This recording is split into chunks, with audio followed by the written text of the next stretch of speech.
Yo, it's me Bin_Yusuf 23. Usahau kusubscribe kwenye YouTube channel yetu ya TNCTZ, maana kusubscribe utaweza kujipatia trending zote zinazoendelea mitandaoni, yani TikTok, Instagram, kote trending zote zinazoendelea mitandaoni utaweza kuzipata hapa ndani ya TNCTZ, ndani ya Trending Biz.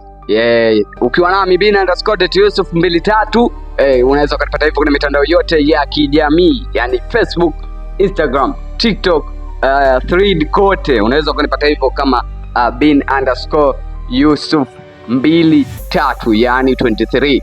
Okay bwana, tunamshukuru Mwenyezi Mungu tumeweza kumaliza salama jambo zima la JP, yani 2025 JP, Juma Jux pamoja na Priscilla. Tumeweza kumaliza shughuli yao salama bin salimini, na shughuli ya jana ndio ilikuwa ya mwisho kabisa, last one, na kulikuwa kuna wageni wengi sana ambao waliingia nchini kutoka Nigeria na kuja Tanzania.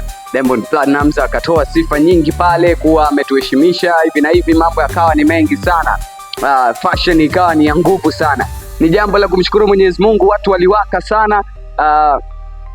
Shout out kwa wote waliovaa kwa ajili ya usiku wa JP 2025, walishine sana, wote waliweza kushine vizuri kabisa, wamevaa mavazi ambayo yalikuwa ni lit, unique.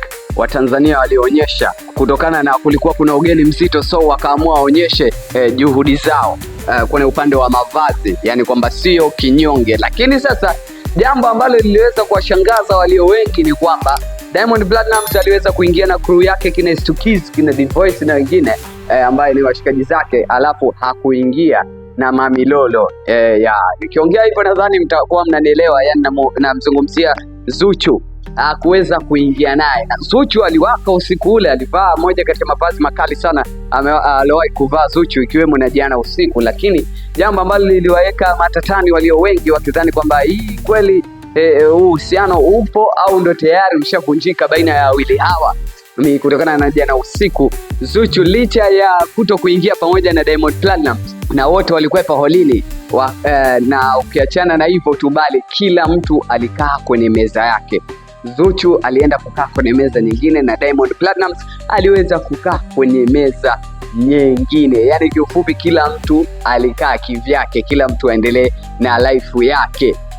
Kwa upande fulani inaonekana kama vile wawili hawa either kuna vitu ambavyo wanapitia, wameamua kuzinguana, kila mtu adili na maisha yake, au ndo tayari hiyo ishatoka ntolee, kila mtu ashike 50 zake. Ulikuwa nami Bin_Yusuf 23. Unadhani kwamba huu upendo bado upo au ndo tayari hiyo kila mtu afanye yake? Tuwe boss na mfanyakazi tu ndani ya WCB. Kama ukitaka kutoka pia toka, utaki baki, lakini utabaki kuwa mwanamuziki wangu. Inaweza ikawa ndio ishafikia katika stage hiyo.